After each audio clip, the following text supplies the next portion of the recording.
Welcome to Conversations Live. For more than a decade, we've brought you the best in books, entertainment, celebrity interviews, and current events. When the movers and shakers of the world have something to say to you, they say it to us first. Here's your host, Cyrus Webb. Welcome back, everyone, to Conversations Live. I'm your host, Cyrus Webb. Glad you all could join us once again. For our radio audience tuning in at WYAD 94.1 FM and WYADonline.com, we're glad that you all can be with us. Also tuning in online via our podcast at iHeartRadio and Amazon Music. We're glad you all could be with us as well. Well, as you guys know, the workplace has definitely evolved over time, but also the help that's been available for workers as well.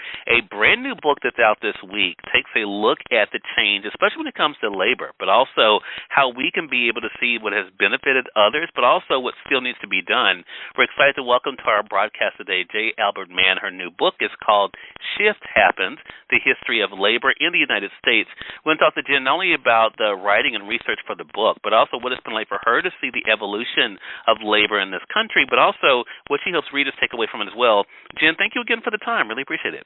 Thanks for having me, Cyrus. I'm really happy to be here. Well, look, the pleasure's definitely all mine. We get to celebrate Pub Day with you. The book's officially out today and already a top 100 Amazon bestseller in the Civil and Human Rights Books for Young Adults category. So congratulations to you on that, Jen. Jen, what has it been like for you to be a part of this conversation when we not only talk about the history of work in this country, but also the role of labor in that as well?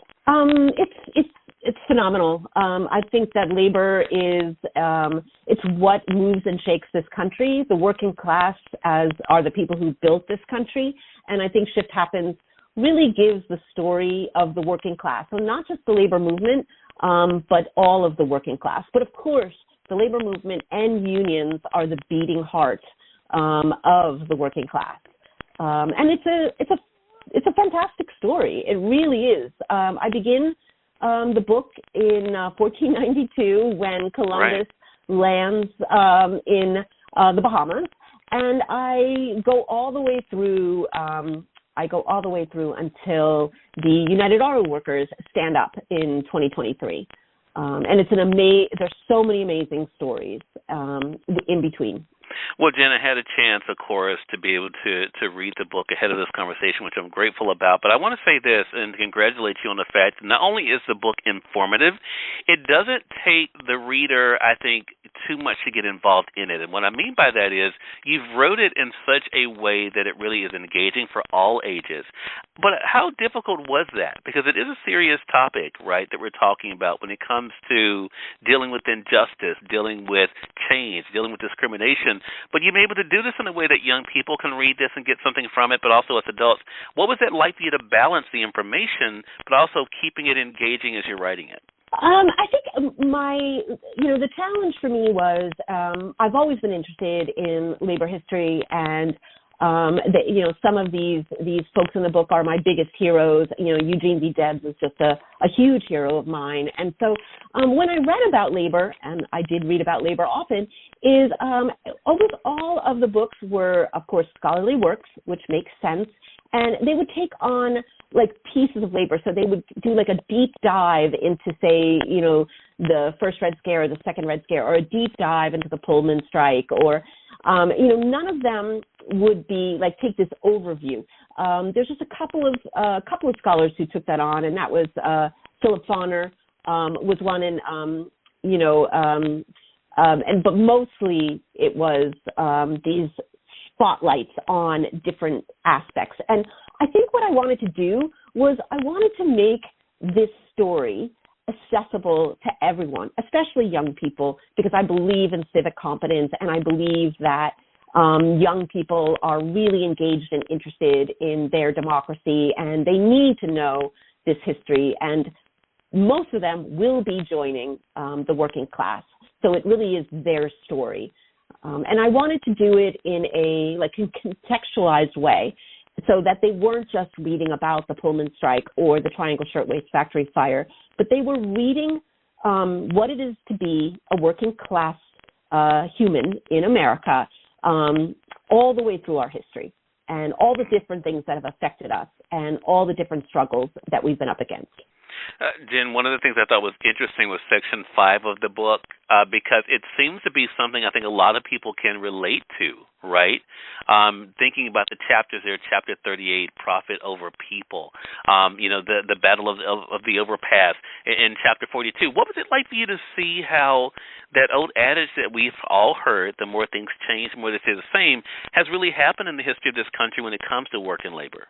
Yeah, I mean, we're on repeat. Definitely we're on repeat. And I think that, you could take that and say, oh gosh, then you learn one thing. No, you have to read that history and understand that the struggle is kind of cyclical. I definitely think that, like, if you take, for instance, child labor, for 200 years we tried to get rid of child labor in this country, and we worked super duper hard as working class people to create childhood, to say, hey, these 6-year-olds do not belong in factories.